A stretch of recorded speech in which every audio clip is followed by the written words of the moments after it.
Hello. How are you today? Yeah, that's great. So you can go ahead and take a seat. And would you like anything to drink? Water, coffee, tea? Okay. Okay, so, we talked on the phone earlier, and you mentioned that you were interested in a trip to Madrid. Okay, great. So I pulled up some of, my notes here, and I'd like to go over, some things that you can do there. Is that okay? Okay, so, let's see. So Madrid is the capital city of Spain. It's often overshadowed by Barcelona. When I went there, I preferred Madrid over Barcelona. I felt like Barcelona was touristy. Madrid felt more like a city, and like people were actually living there. But that's, everyone has their own opinion. But it's got wonderful food, wonderful things to do there. Lots to see, luscious green parks that you can go to. So I'm just gonna kind of go over some things to expect there. It's got amazing history. It's modern, urban. It's a very large city though, but I will kind of show you where you should be staying in that area. Okay, so the language is Spanish. Most people in tourism speak English though, so I think you'll be okay with that. Do you know any Spanish?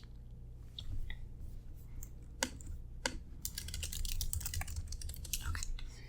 Right. The currency is the euro, so you will need to exchange your 4 euros. Okay, and I'm gonna do that for you. A fun thing about Spain is that they do a siesta from 2 to 4, so the shops close down, and you're supposed to be taking a nap. So, and you usually will eat your dinner around 8 p.m., so it's a much later dinner, and then you go out even later. And then when were you interested in going? Okay, so in June. Okay, so they do have very hot and dry summers, so definitely bring sunscreen, maybe even bring an umbrella for the heat. It can get very, very hot. Personally, I think the best time to visit Madrid is between September and November, or in the early spring, and they're actually a bit cheaper, the accommodations are. Okay. And, are you interested in renting a car at all? Well, you'll be just fine. So you can take the metro. It's, very easy to navigate, even for, non-Spanish speakers. And it's much less expensive than the other metro systems in Europe, so it's easy to use. But you can get a car. Parking's not easy.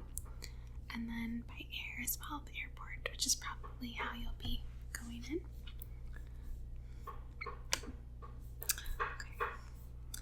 So I do have some options for a hotel for you. I would recommend that you stay by El Retiro Park. It's a beautiful, beautiful park, but you're also kind of in the center of, you're by Puerto del Sol, which is kind of this shopping area, and there's lots of food, lots of things to see, and it's just a very charming city too, walking through the alleys, and I think that would be a good spot for you. But if you're not interested in that, that's fine. And were you looking, what's your budget? Okay, I've got some options for you. Okay, so you could stay at Hotel Orfila. It's, got beautiful cream-colored walls, flowered patio, and a rooftop terrace. It was built in 1886, so it's in the Salamanca neighborhood, but I wouldn't recommend that one. I'm just letting you know your options. And then VRBO rental. I've had clients use that before. It's wonderful. depending on, where you are, it will change the price. Hotel Palacio del Retiro is my favorite one for you.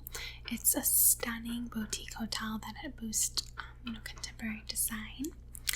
And it's very, very affordable for being a luxury hotel and situated in one of the best spots. So it's right by Retiro Park. You've got shops and restaurants and museums.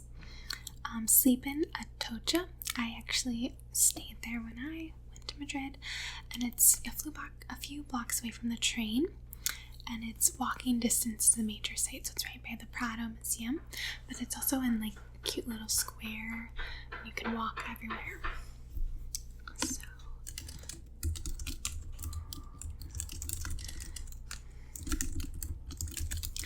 So you're interested in, okay.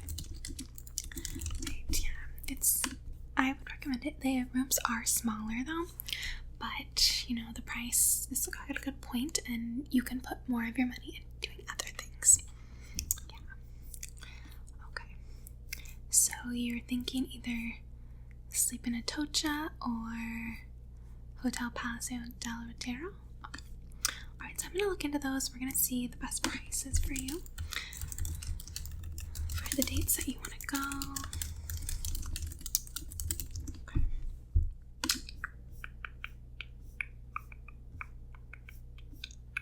Alright, so I think another thing that we should talk about is, what to do in Madrid. So are you more interested in more of the food scene, history, flamenco shows, parks, nature? What are you interested in seeing? Okay. So you kind of just want to see the main spots, okay. Well, you have to go to El Retiro Park. There's a beautiful little pond there, and you can rent a boat, and you can go out in the boat and kind of ride around. There's also the Palacio del Crystal. It's located inside of Retiro Park. It was built in 1887, and it's made almost entirely of glass. So it's beautiful, and El Retiro Park has more than 15,000 trees in it. There's also a cool area that's got peacocks, and they'll open up. It's just beautiful. You really have to spend an afternoon there, maybe have a picnic there. Yeah. You can do a walk tour, which is neat. You should definitely go to the Mercado de San Miguel.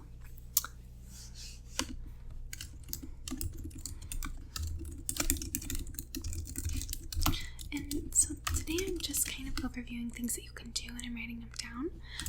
And then I will actually make an itinerary for you on day by day, depending on what you're interested in today. I'm going to email that over to you, and then I want you to let me know if it looks okay, and I'll have the budget and everything in there for you. Yeah. Okay, so were you interested in the museums? Okay, yeah. Alright, so you want to see okay. Great. Okay. And then another thing that I did that was really fun while I was there, I think you should go on a food tour, just because, just going and visiting, yeah, there's lots of food to try, but I think it's nice to go around with the local, and they really give you a lot of information about, the lifestyle and, how the Spaniards eat. It was really neat. And another thing that I would recommend is a cooking class. So whatever you want to make, just go. It's fun to cook with a chef, and they take you to the market, you get your food. I would definitely do that. Yeah. Okay, so some of the food that I recommend, you have to try San Gaines churros. You have to. They've got churros, and you dip them in chocolate. It's delicious. So I'm not going to give you specific restaurants today, but I am going to tell you some dishes that I think that you could try while you're there. So the bacalao, which is salted and dried cod, jamón, you gotta try the olive oils, the olives, cheese, patatas bravas. I'm gonna give you a good place to go for that too, which is just smoky potatoes fried in oil with aioli. And then pimientos de padron, which are spicy fried peppers, and I've got a great place for you to go for that too. So when you do eat, you kind of, it's kind of like food hopping, bar hopping. You're gonna go to each place, eat the best thing, go to the next place, so it's a little bit different. And then, you know, at night you have it. You go, you have a drink, and you just relax. Yeah. But you definitely should be doing that, which is why I do recommend that you know, go on a food tour. Okay, so that was just kind of an overview of what I would recommend to do and eat. Let me see. Is there anything else? I think, would you be interested in a flamenco show? Possibly. Okay, I'll put that down. I'll check prices for you.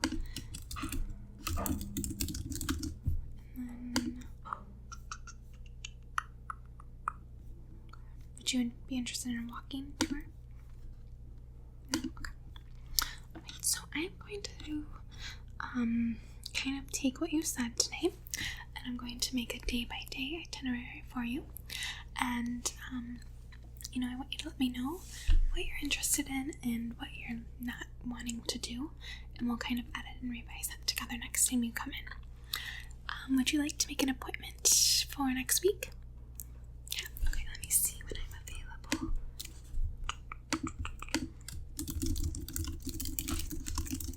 Would next Friday be okay? Okay, what time works for you?